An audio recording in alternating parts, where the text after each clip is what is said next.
जय श्री हरि। आज है पुरुषोत्तम मास का 31वां दिवस। तो आज हम सुनेंगे श्री पुरुषोत्तम मास महात्म की महानता का वर्णन।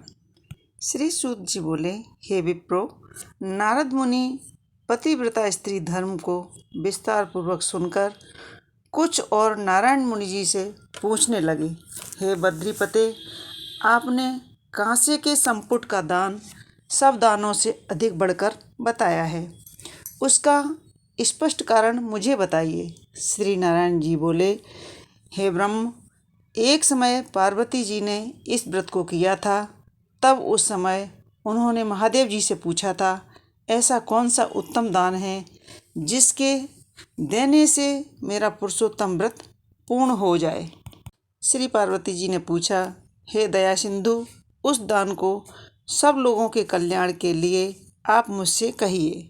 यह सुनकर महादेव जी श्री पुरुषोत्तम मास का ध्यान करके सब लोगों के कल्याण की इच्छा से पार्वती जी से बोले, हे अपर्णे, पुरुषोत्तम मास के व्रत की विधि पूर्ण करके वेद में कहीं भी कोई दान नहीं है। हे गिरजेसुते, श्री कृष्ण के प्रिय पुरुषोत्तम मास में जो उत्तम दान कहे हैं वे सब तुच्छ हो गए हैं। हे पार्वती, कहीं भी ऐसा दान का विधान नहीं है जो पुरुषोत्तम मास में करने से तुम्हारा व्रत पूरा हो जाए। हे वरानने, पुरुषोत्तम मास में व्रत पूर्ण करने के लिए संपुटाकार ब्रह्मांड का दान ही योग्य है। हे वरानने, इस दान को कहीं भी कोई व्यक्ति नहीं दे सकता, इसलिए इस ब्रह्मांड के प्रतिनिधि स्वरूप कांसे का संपुट बनाकर उसमें 30 मालपुआ रखकर 7 तागे से लपेटकर विधिवत पूजा करके व्रत की पूर्णता के लिए विद्वान ब्राह्मण को दे दें। यदि आर्थिक स्थिति ठीक न हो तो ऐसे 30 संपुटों को दान करें। इस प्रकार लोकहितकारी महादेव जी के ऐसे सुंदर वचन सुनकर पार्वती जी लोक कल्याण की इच्छा से अत्यंत प्रसन्न हुई और 30 कांसों के संपुट विद्वान ब्राह्मणों को दान में देकर व्रत के विधान को पूरा करके अत्यंत सुखी हुई। सूत जी बोले, हे विप्रो, नारद जी भगवान बद्री नारायण के अमृत तुल्य वचन सुनकर अत्यंत प्रसन्न होकर बार बार नमस्कार कर फिर कहने लगे, यह पुरुषोत्तम मास सब साधनों का सर्वश्रेष्ठ मास है। आज इसका महत्व सुनकर मुझे पूर्ण निश्चय हो गया है। भक्ति मात्र से सुन लेने पर सब मनुष्य के महापाप नष्ट हो जाते हैं। तब श्रद्धापूर्वक विधि विधान से जो करता है तो उसका कहना ही क्या, क्योंकि अमृत पीकर अत्यंत तृप्त हुए मनुष्य को दूसरे जलपान करने की इच्छा नहीं रहती है। इसलिए अब इससे आगे सुनने को मेरी कोई इच्छा नहीं बाकी रही।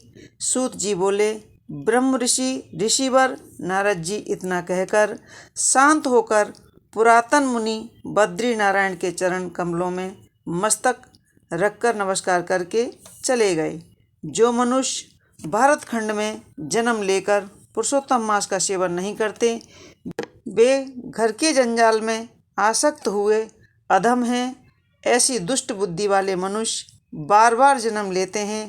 जन्म जन्मांतर वे पुत्र मित्र भार्या एवं प्रियजनों आदि के वियोग के दुखों से दुखी रहते हैं। सूत जी बोले, हे द्विजश्रेष्ठो, इस पुरुषोत्तम मास में नास्तिकवाद के शास्त्रों का वर्णन न करें, वह पराई सेज पर शयन न करें, कभी भी झूठ न बोलें, कभी भी परनिंदा न करें, आलोचना चुगली न करें, पराया अन्न न खावें, न कभी दूसरे की नकल करें, न धन की कंजूसी करें, सचरित्र ब्राह्मण को दान दें। धनवान होते हुए जो कंजूसी करता है वह रौरव नरक में जाता है। व्रती लोग दिन में सायंकाल के 4 बजे के बाद भोजन करें। अंत में वे लोग धन्य हैं जो पुरुषोत्तम मास का नियम पालन करते हैं। महाराज इंद्रदुमन, यौवनास्त्र और भागीरथ, यह सब राजा लोग पुरुषोत्तम मास की आराधना कर श्री कृष्ण भगवान के निकट पहुँच गए। इसीलिए यह पुरुषोत्तम मास सब साधनों में श्रेष्ठ है और वांछित फल को देने वाला है। गोवर्धन पर्वत को धारण करने वाले गोपाल, गौरूपधारी, गोकुल के उत्सव ईश्वर, गोप किशोरियों के प्रिय गोविंद भगवान को नमस्कार है। श्री कौंडिन्य मुनि ने कहा, जो व्यक्ति इस मंत्र को जपते हुए पुरुषोत्तम मास व्यतीत करते हैं उन्हें भगवान की प्राप्ति होती है।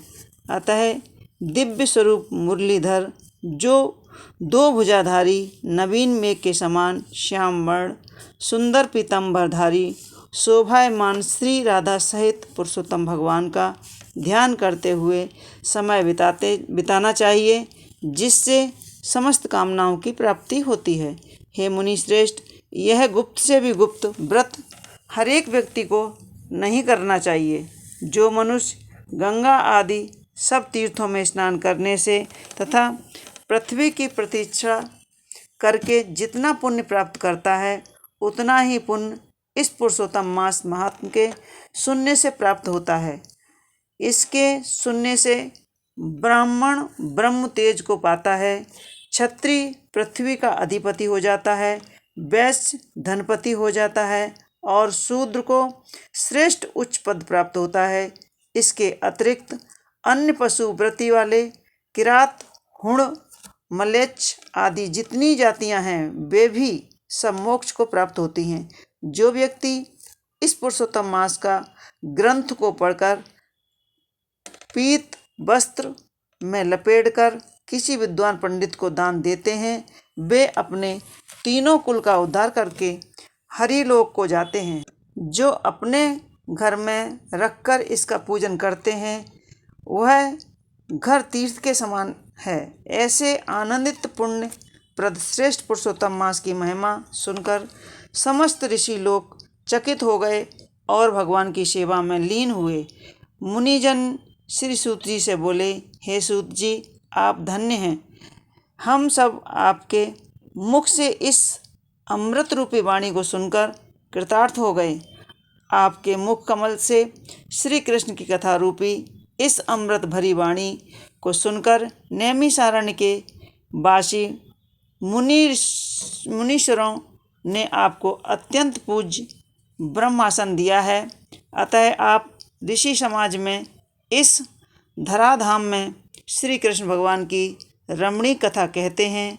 तब सूत जी ब्राह्मणों की प्रतीक्षा कर उनको नमस्कार करके और उनसे आशीर्वाद लेकर अपना कृतज्ञ करने के लिए गंगा जी की ओर चले गए और नैमिषारण्य में रहने वाले समस्त मुनिजन इस पुरुषोत्तम मास के महात्म को, जो अत्यंत श्रेष्ठ है तथा भक्तजनों को वांछित फल का देने वाला कल्पवृक्ष के समान है, आपस में ऐसे कहते हुए भगवत कथा में लीन हो गए।